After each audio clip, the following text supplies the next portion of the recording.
obviously, the family's doing still trying to, recover from this. The father is the one that hurts the most. He's been through this once before, and the second time it happens. So he's actually not. He lives in Farmville, and he's having to spend the nights in Greenville with Nabil's brothers. He stays in his apartment. He's not able to go home to his wife and kids. Why is he's not going home to his wife? He said going back to Farmville or near the store or at home, it just reminds him of his son so much. And obviously going home and not seeing his son is have a great effect on him. And if he's doing that, then he's going to be by himself or with his wife, who's in a bad situation. I mean, they're about to doing the same, so he's trying to be around people that are not hurt as much. This way he's not affected as much. Also, he has the store there, so he's not trying to get near the store. Has he been to the store since this happened?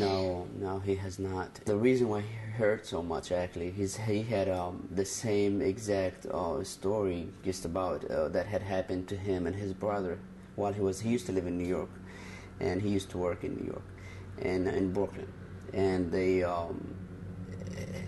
and his brother they did get robbed.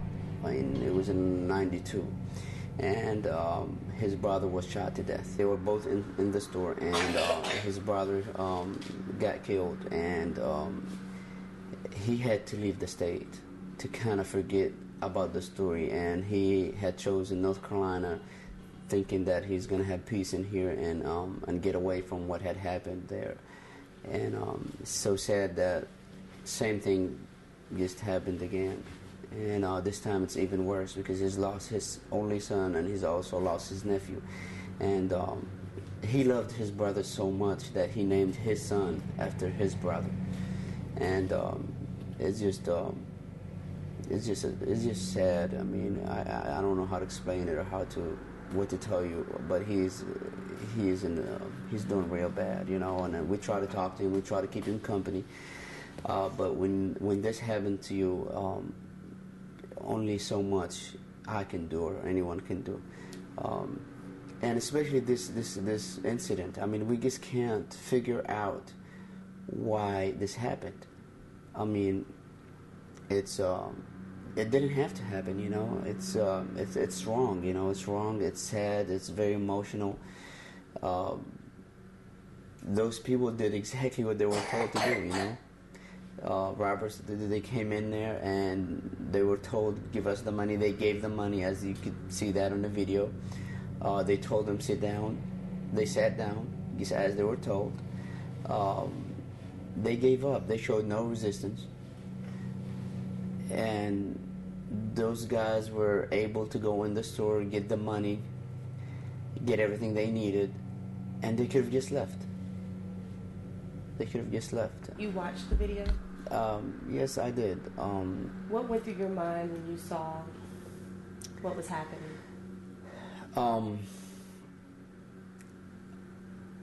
I stopped actually watching it, because I just couldn't see it, It was, I had to be there to work with the sheriffs when they were there. I don't want to comment about anything what I did see, but it was the worst thing I've seen in my life. Like I told you, I've served in the military, I've been overseas, and I've seen a lot of bad stuff, but I've never seen anything like this. And what came to my mind, robberies happen all the time. And what do people want when they rob people? They want the money, right? They did get the money, and they were able to do anything they want. So why did they shoot them? That's the question we're trying to answer, and that's what this is the question that the father has been asking me the whole time, and I can't answer it, And I believe that the shooter won't talk and won't state why did he do it, because, like I said, they could have just left. There was no reason to kill them, Muhammad was in the store the day that his brother was murdered. Was he injured or anything like that? No, actually, he was the one that was supposed to get shot. They were shooting at him, and the bullet missed him. It actually did touch his shirt, and it shot his brother, and they just left. You know, the robbers did leave. So they were trying to get him, and got his brother instead.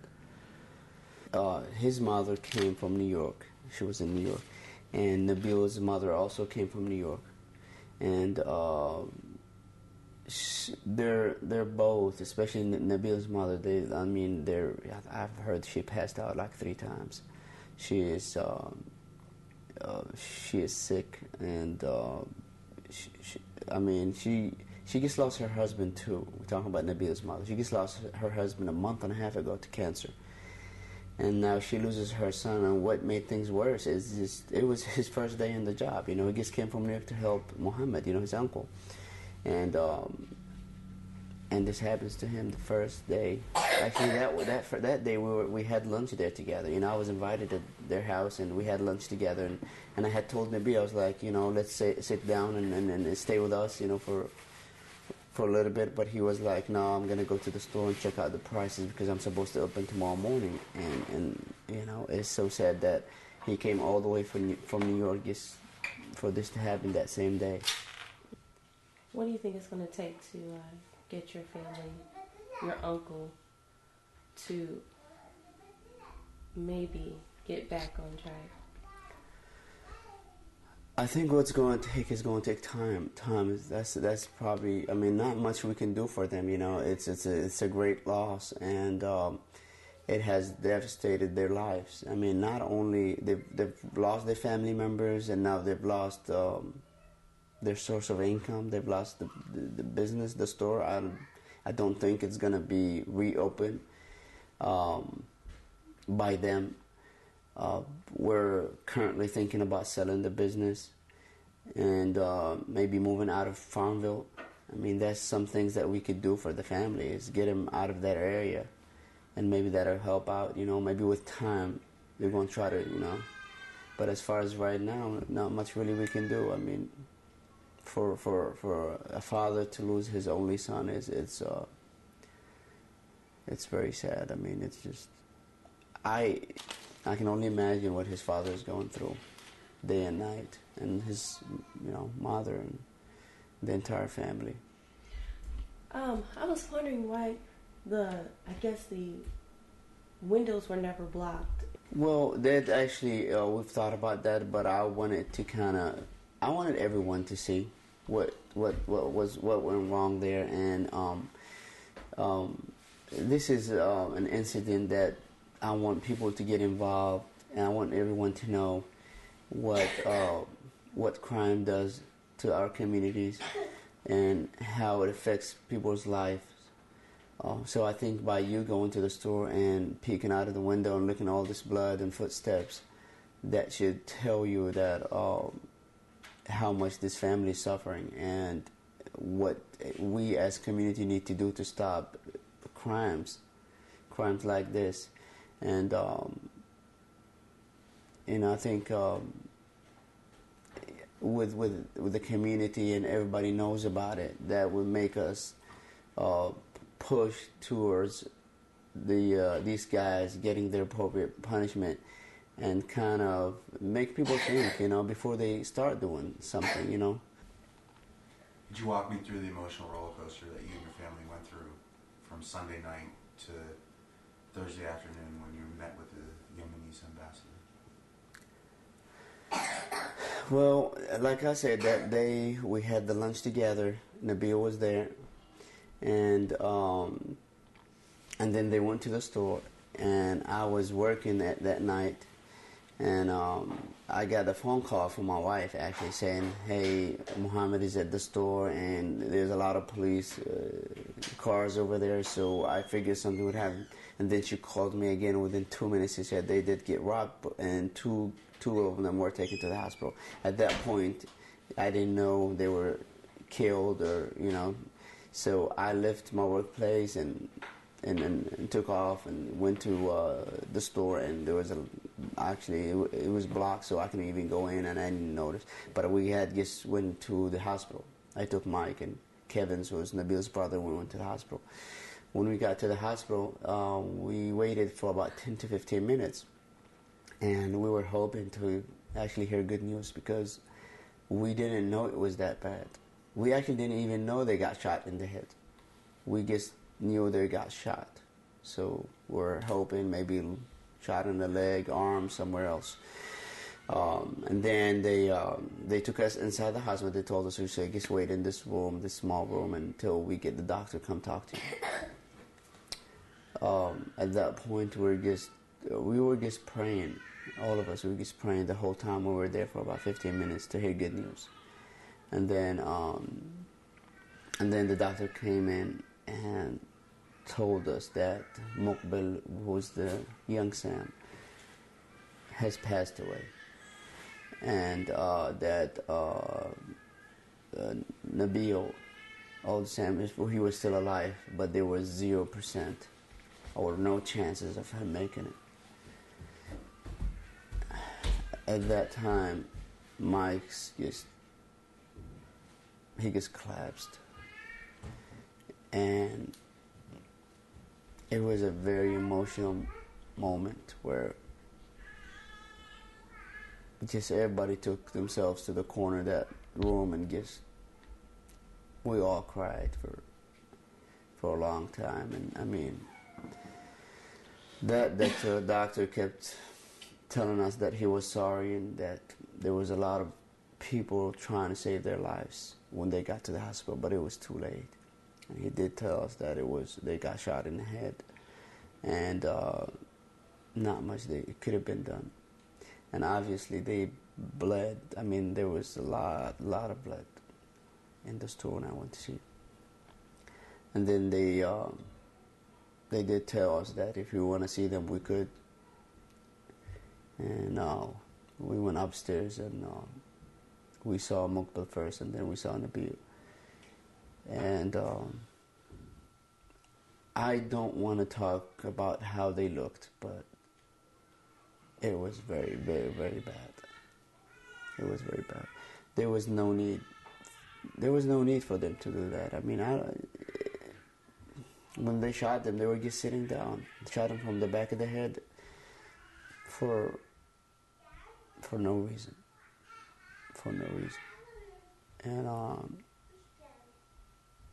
but they looked very bad. And then we went down and we went to check.